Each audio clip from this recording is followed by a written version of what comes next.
Agriculture estimates that in the past year, the adverse effects of climate change resulted in losses of more than 50% of the yield of major crops, with smallholder farmers bearing the greatest hardships.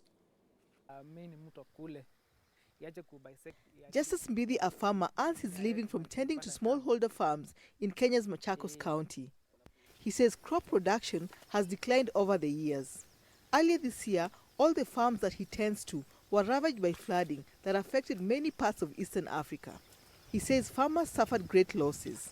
In March, the area was flooded. The farms were flooded. The place could not be accessed. People were being rescued from their farms by helicopters because the water was all over. You could not pass. Dr. John Recha is a research scientist with the Climate Change, Agriculture and Food Security Program. For the rainfall patterns being affected, it's mostly around the start of the rainfall season and the end of the rainfall season.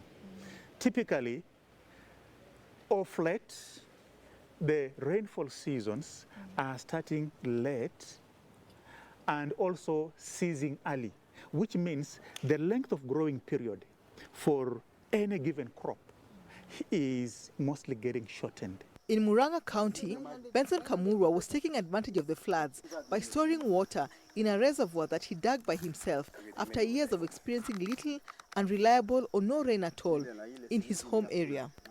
The seasons have changed. Sometimes you get rain for a month and then it's over. Sometimes you get too much rain than expected, like what happened in the last season. When the rains prolong and are too much, crops get destroyed. The rains that also come for small periods also hurt the farmers. So for us, irrigation is what will help us now.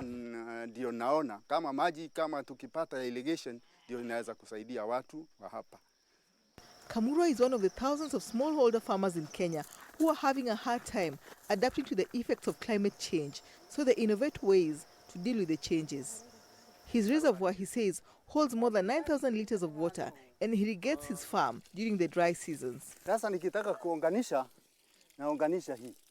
He grows tomatoes, chilies and other vegetables, all the while battling various crop diseases.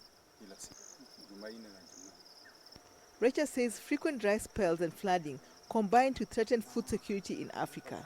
Some smallholder farmers are now working to combat climate change through agroforestry. In Murang'a and other parts of the country, farmers are incorporating the cultivation and conservation of trees with other crops on their land.